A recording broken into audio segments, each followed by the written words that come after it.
우리가 가지고 있는 찬송가 387장은 멀리 멀리 갔더니라고 하는 찬송을 우리에게 알려주고 있습니다. 이 찬송을 지은 분은 애니 베어드라고 하는 선교사님입니다.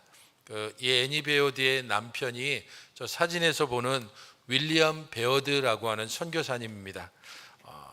선교를 조금 아는 분들, 특별히 경상도 지역에 있는 분들은 저 윌리엄 베어드를 한국식 이름으로 배위량이라고 그렇게 부릅니다. 경상도 선교의 아버지라고 그렇게 불러서 1891년에 부산에 도착한 이후로 경상도 지역, 부산을 중심으로 해서 그 지역에 수많은 교회들을 세웠습니다. 그래서 경상도 선교의 아버지라고 그렇게 부르고, 우리 교단의 설립자이신 한상덕 목사님이 시무했던 초량교회를 세웠던 분이기도 합니다.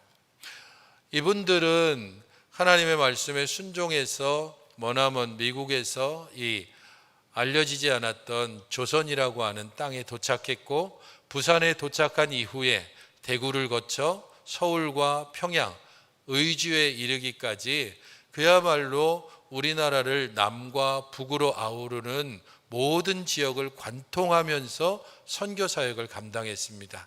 그래서 이분들이 지나갔던 길을 영적 고속도로라고 그렇게 선교 사적으로는 부르고 있습니다. 부산부터 의주까지 모든 길을 거치면서 하나님의 부르심을 따라 자신의 일들을 온전히 감당하고, 특별히 우리나라 선교 사역과 교육 사역에 큰 족적을 남겼습니다. 이분이 세웠던 평양의 학교가 숭실학당이었고, 지금의 숭실대학교가 바로 이분이 세웠던 학교의 전신입니다. 그런 면에서 교육사역에도, 그리고 특별히 하나님께서 이 백성들을 사랑하심을, 복음을 전하는 것에 평생 헌신했던 분입니다. 특별히 이 선교사님의 부인이었던 애니 베어드라고 하는 분은 문학에 굉장히 소질이 있었고, 그래서 많은 찬송가를 작곡하기도 했고 찬송가를 번역해서 우리들에게 소개하기도 했습니다. 그리고 이분이 책을 하나 썼는데 그 책의 이름이 따라 따라 예수 따라가네 라고 하는 책입니다. 여기 나오는, 이 책에 나오는 여자분이 보이죠? 그분은 실존하는 인물입니다. 복음을 전하고 이 복음을 받아들인 후에 변화되어서 자신의 가정과 마을을 변화시켰던 저 여인의 이름은 보배라는 이름입니다. 그가 복음을 알기 전에는 실제로 구한말 조선시대의 여자들이 겪을 수 있는 모든 고통을 다 겪었던 여인입니다. 가난한 살림 때문에 12살에 돈을 받고 거의 팔려가듯이 시집을 갔습니다. 시집간 그곳에 기다리고 있었던 것은 자기보다 훨씬 어린 신랑이 기다리고 있었고, 자신을 일꾼으로 여기는 시댁 식구들이 기다리고 있었습니다. 거기다가 자신을 아껴주고 그리고 자신을 보호해줘야 될 신랑은 너무 어려서 자신이 업어서 키워야 했고, 그가 어느 정도 자란 후에 갑자기 급사를 하는 바람에 남편에게서 아무런 기대도 하지 못하고 남편을 잡아먹은 여자라고 하는 누명을 쓰고 시댁에 온통 핍박을 받아왔습니다. 그러다가 시댁에서도 이 보배를 돈을 받고 다른 집에 팔아버립니다. 종으로 판 것은 아니고 겉으로 보기에는 재가를 하는, 곧 시집을 보내는 형식이었지만 실제적으로는 돈을 받고 판 것입니다. 두 번째 갔던 그 곳에서도 남편은 자신을 존중하기는커녕 매일 폭력으로, 그리고 노름으로, 그리고 술로 탕진을 하면서 핍박을 일삼았습니다. 겨우 한 생명을 인태했지만 다시 유산을 하고 맙니다. 삶에 아무런 소망이 없어서 그야말로 매일매일 죽음을 생각하는 게 이 보배라는 여인의 일상이었습니다.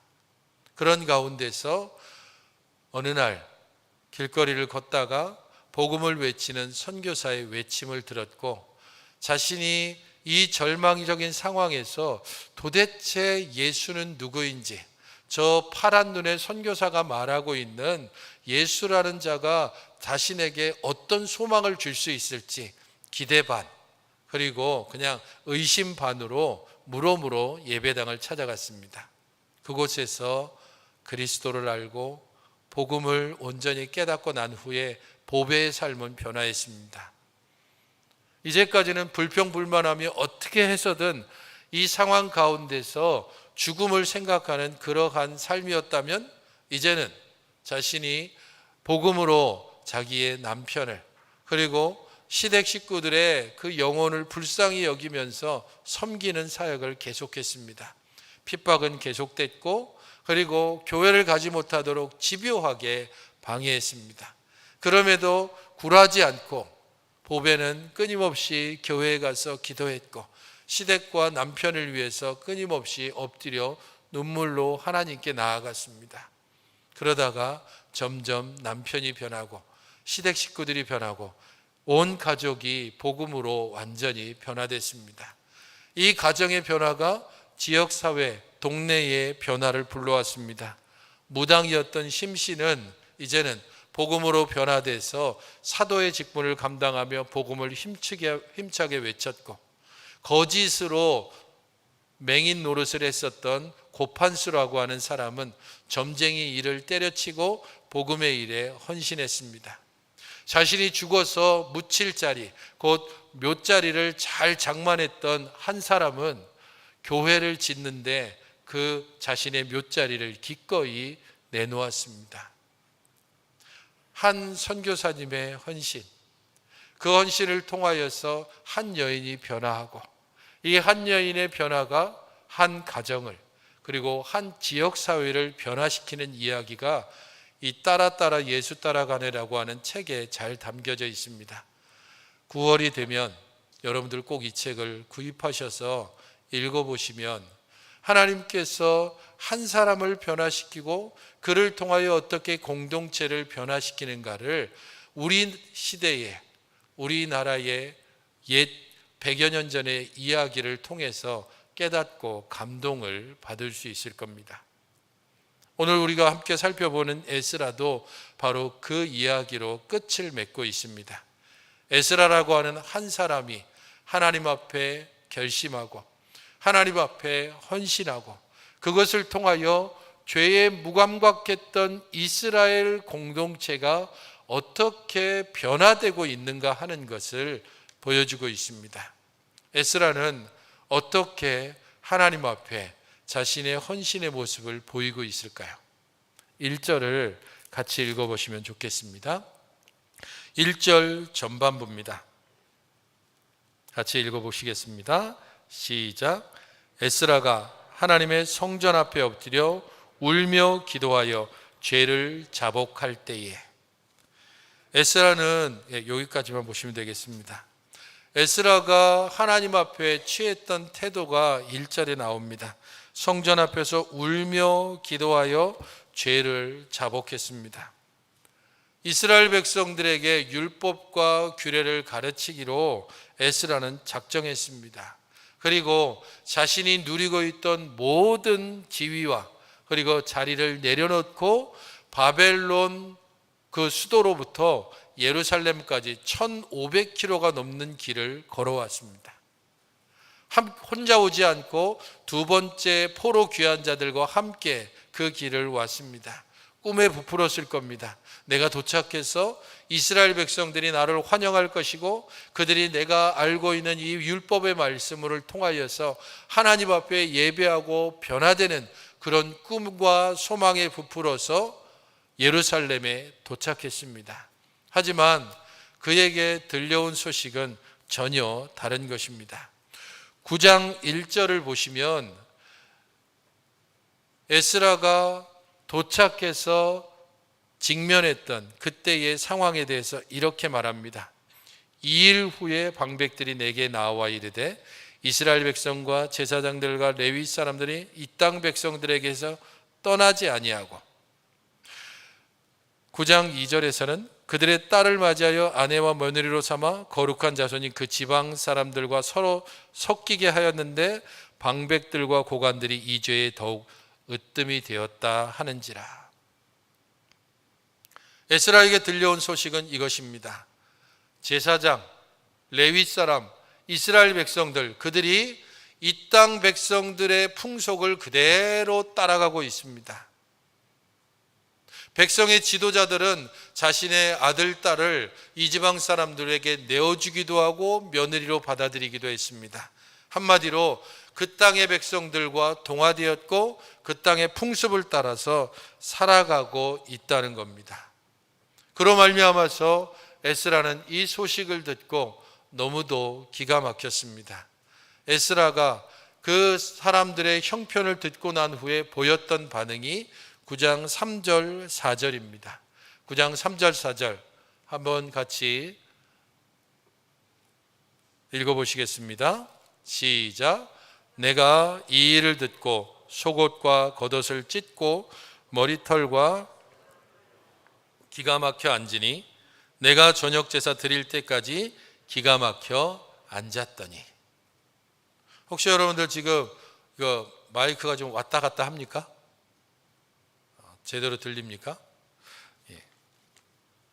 에스라가 이스라엘 백성들이 죄에 무감각불할 뿐 아니라 죄를 쫓아서 행하고 있다는 소식을 듣고 난 후에 보였던 반응은 이것입니다. 속옷과 겉옷을 찢고 머리털과 수염을 뜯으면서 기가 막혔다.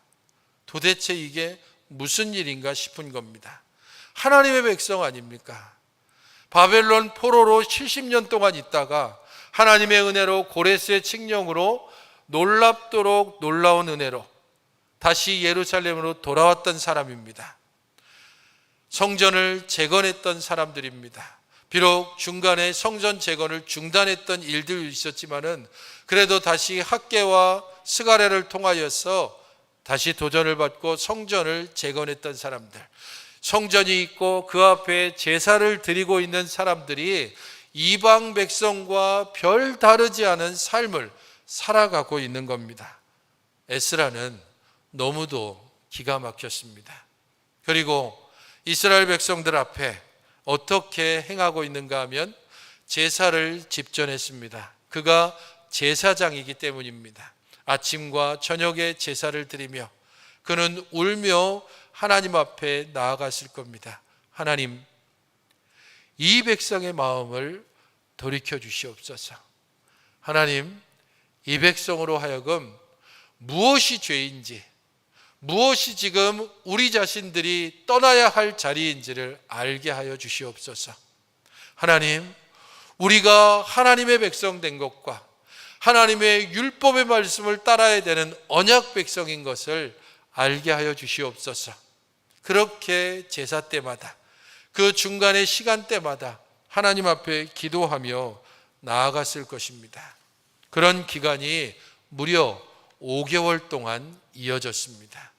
예루살렘에 도착하고 5개월 동안 에스라는 끊임없이 하나님께 기도했을 것이고 시간이 될 때마다 이스라엘 백성들에게 나아가서 하나님의 율법의 말씀을 가르쳤을 것입니다. 그럼에도 변화하지 않습니다.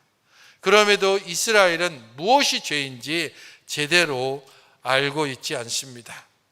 자신의 결심과 이스라엘의 현실은 너무도 멀다는 것을 뼈저리게 느끼면서 에스라가 할 수 있는 일이 10장 1절에 이것입니다. 성전 앞에 엎드려 울며 기도하며 죄를 자복하는 것입니다. 끊임없이 하나님께 나아가고 끊임없이 하나님의 은혜를 구하며 하나님께서 일하시도록, 하나님께서 움직이시도록, 하나님께서 긍휼히 여겨주시도록 이 에스라는 계속해서 하나님께 나아가고 있는 것입니다. 깨어있는, 그리고 우리 하나님의 은혜를 구하는 한 사람이 예루살렘에 있었습니다. 그가 제사장 에스라입니다.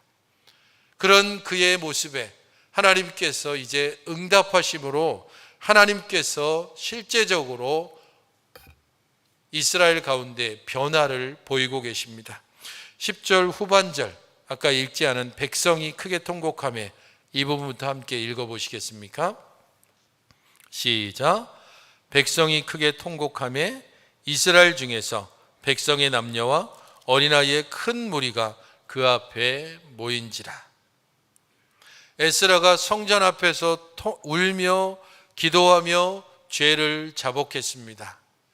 아마도 그 일들은 그가 예루살렘에 도착하고 얼마 지나지 않아서 제사장으로서 두 번째 성전에서 아침과 저녁의 제사를 직접 주관하면서 계속해서 일어난 일일 것입니다. 어쩌면 처음엔 사람들은 저 사람은 왜 저러나 싶었을 겁니다.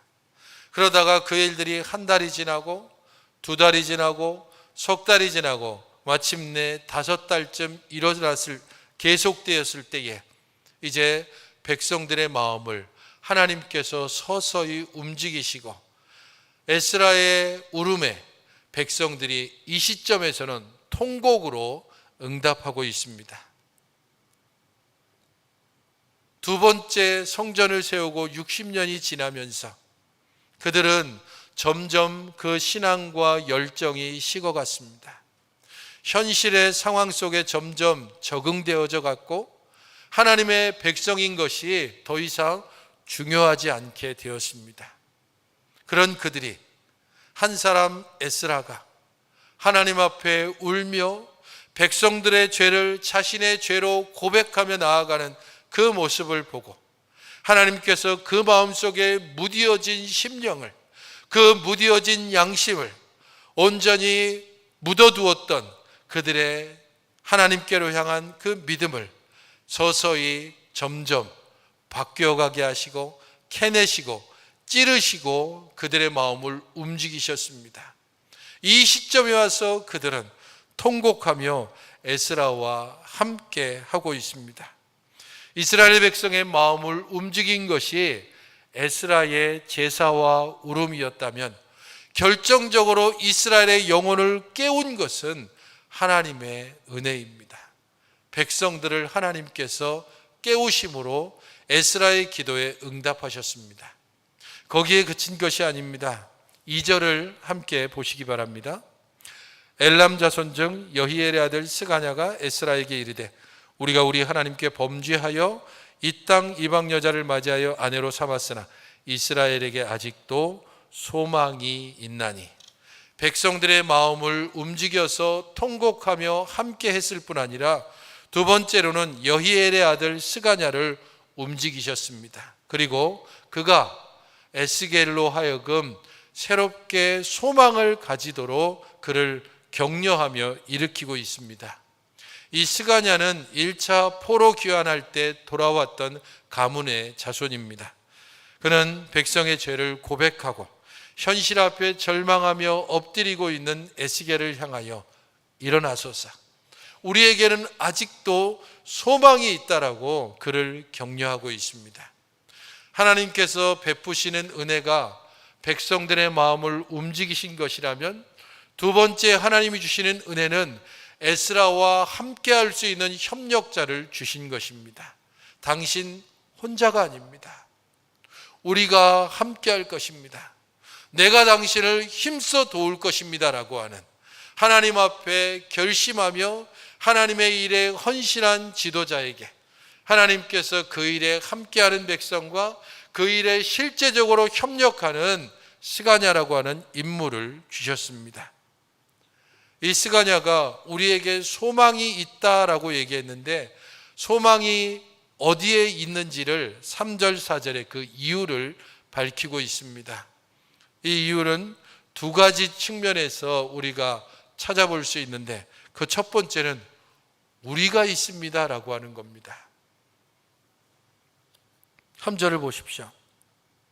내 주의 교훈을 따르며 우리 하나님의 명령을 떨며 준행하는 자의 가르침을 따라 이 모든 아내와 그들의 소생을 다 내보내기로 우리 하나님과 언약을 세우고 율법대로 행할 것이다. 많은 사람들이 하나님을 떠나고 많은 사람들이 현실에 적응했지만 그럼에도 불구하고 당신을 통하여 하나님의 은혜를 받고 이제 죄를 죄로 알고 하나님 앞에 떨며 회개하며 실제적으로 이 회개를 행동으로 옮길 이 백성들이 있습니다. 우리들이 있습니다. 하나님의 말씀에 떨며 반응하는 주의 백성들이 있으므로 우리에게는 아직 소망이 있다라고 스가랴는 얘기하고 있습니다. 두 번째 이유는 4절입니다. 이는 당신이 주장할 일이니 일어나소서, 우리가 도우리니 힘써 행하소서. 우리에게 소망이 있는 첫 번째 이유가 하나님의 말씀에 반응하는 백성이 있다는 것이 있다면, 두 번째 그 소망의 이유는 당신이 있습니다라고 하는 겁니다. 하나님의 말씀을 따라서 결심하고 바벨론에서부터 예루살렘으로 올라온 당신, 사법권을 가지고 실제적인 이스라엘 백성들을 이끌어갈 수 있는 당신, 우리 하나님의 성전에 엎드려 이 백성의 죄를 자신의 죄로 알고 하나님께 울며 죄를 고백하고 하나님의 은혜를 온전히 구하고 있는 당신, 바로 당신이 있기 때문에 우리에게 소망이 있는 겁니다. 그러므로 우리가 도우리니 힘써 행하소서. 스가랴의 이 말이 에스라에게 얼마나 큰 위로와 힘과 격려가 됐을지 사실 제대로 저 자신으로선 헤아리기 어렵습니다. 5개월 동안 에스라가 느꼈던 것은 계속되는 이스라엘의 벽 앞에 끊임없이 절망하는 것일 겁니다. 말씀을 외쳐도 반응하지 않는 백성들, 현실을 핑계로 자신의 죄를 합리화하는 사람들, 하나님의 언약 백성의 귀중함을, 그 놀라운 은혜를 버리고 싸구려 현실 가운데 빵과 그리고 자신의 일 가운데 매몰돼 버린 백성들, 가장 귀중한 것을 가장 하찮은 것과 바꿔버린 이 사람들을 보며 기가 막히고 답답하고 억울하고 원통한 심정으로 하나님 앞에 엎드려 있는 에스라에게 우리가 있습니다. 그리고 당신이 있습니다. 그러므로 우리에게는 소망이 있습니다. 이제 당신은 힘써 행하십시오.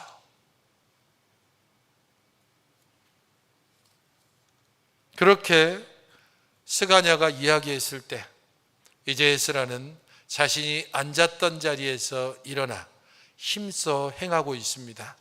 5절부터 17절이 바로 에스라의 힘써 행하는 모습을 보여줍니다. 그가 행하는 첫 번째 일은 5절입니다. 이에 에스라가 일어나 제사장, 레위 사람, 이스라엘 백성들, 아마도 자기 주변에 있는 사람들 중에서 대표격인 사람들일 겁니다. 그들을 불러서 맹세케 합니다. 이 말대로 행하기를, 너희들의 죄를 고백하며 이 죄를 끊어버리기로 맹세하느냐. 신속하게 에스라가 움직여서 가장 자기 주변에 있는 사람들에게 맹세케 합니다. 그리고 그들은 에스라의 이 맹세에 함께 동참합니다. 두 번째로 에스라는 어떻게 행합니까? 6절을 보십시오.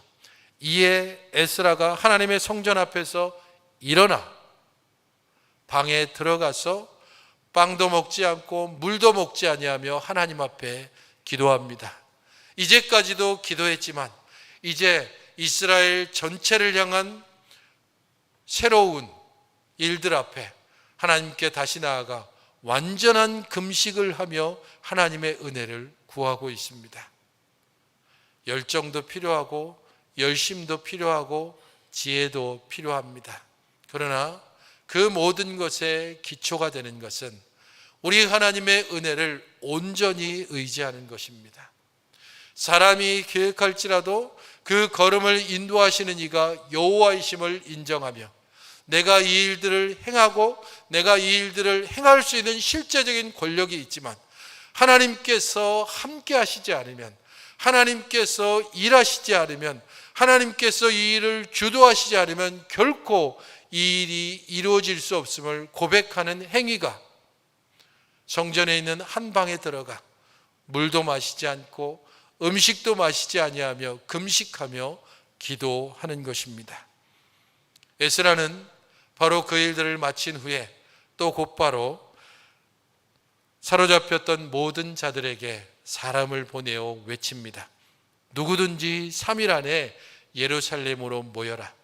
그렇지 않으면 그 모이지 않은 사람들은 재산을 다 빼앗고 우리들의 이 총회에서 너희들을 제해버릴 것이다 라고 강경하게, 아주 분명하고 단호하게 외치게 되는 겁니다.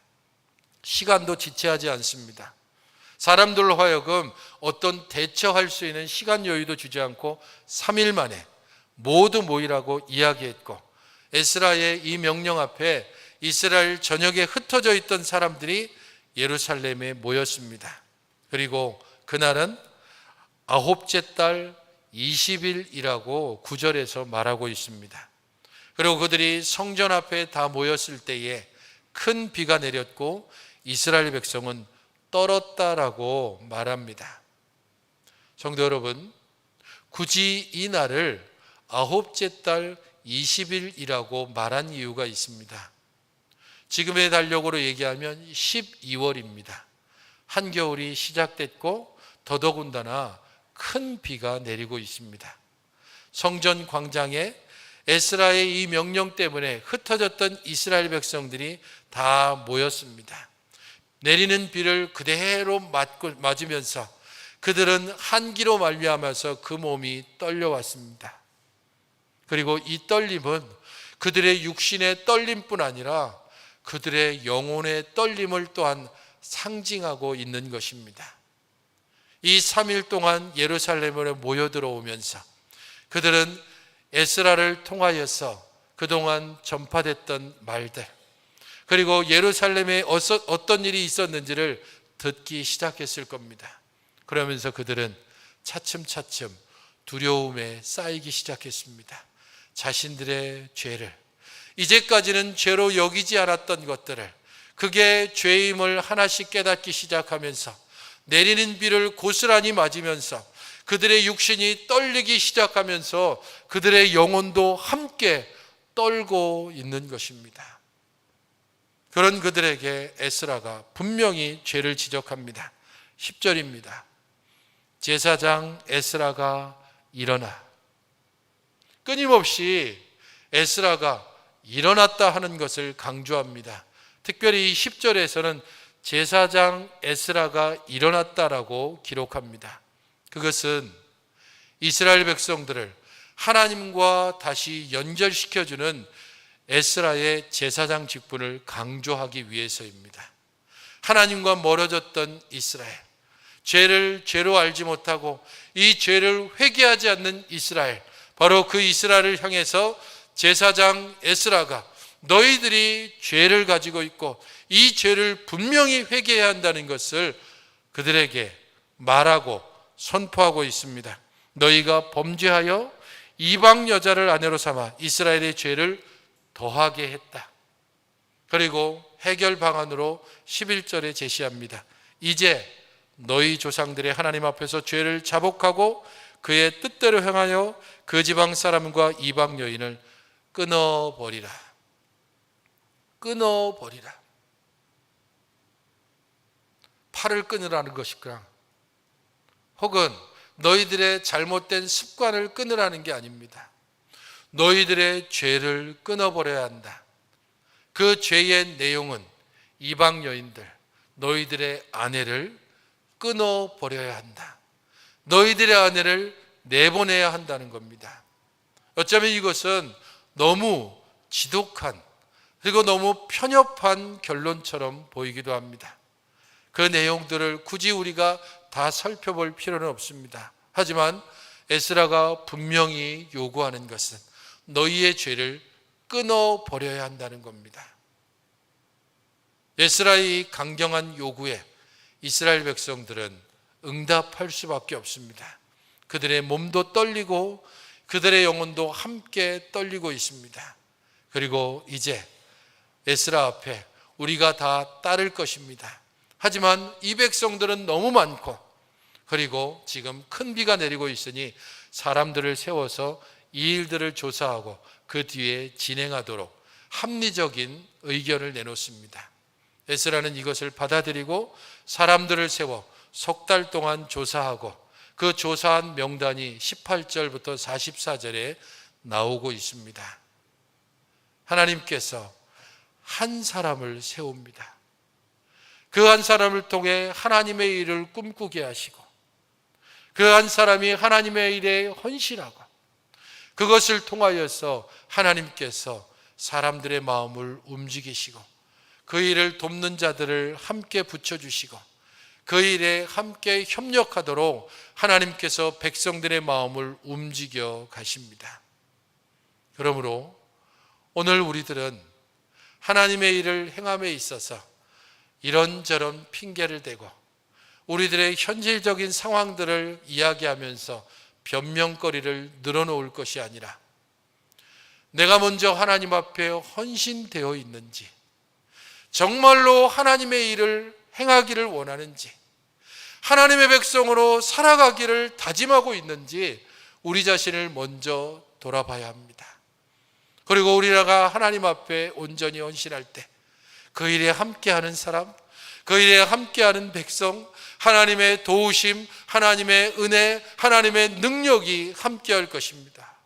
그러할 때 우리는 스가랴를 통해서 에스라에게 전달된 이 말을 우리의 마음에 새기며 일어날 수 있습니다.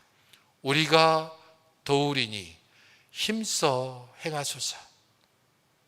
당신 혼자가 아니니 우리가 함께 협력할 것이니 힘써 행하여 주의 일을, 주의 사역들을 온전히 힘써 행하도록, 그렇게 우리 자신이 주 안에서 헌신되어야 하며, 그렇게 주 안에서 힘있게 나아가야 할 것입니다.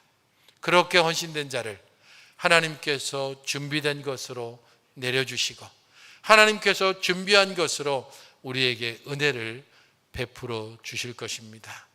사랑하는 성도 여러분, 주 앞에 헌신되셨습니까? 주 앞에 헌신할 마음이 있으십니까? 우리 주의 말씀과 명령을 귀 기울여 듣고 그 말씀을 따라 주의 길을 행하기를 원하십니까? 주께서 우리와 함께 하시고 우리와 함께 할 자들을 붙여주실 것입니다. 그러므로 이 한 주간 주의 은혜 가운데 주의 사역들을, 내게 맡겨진 일들을 힘써 행할 수 있는 은혜를 달라고, 능력을 달라고, 우리 하나님의 일들에 게으르지 않게 해달라고 주의 은혜를 구하며 나아가시는 여러분들이 되시기를 주님의 이름으로 축원드립니다.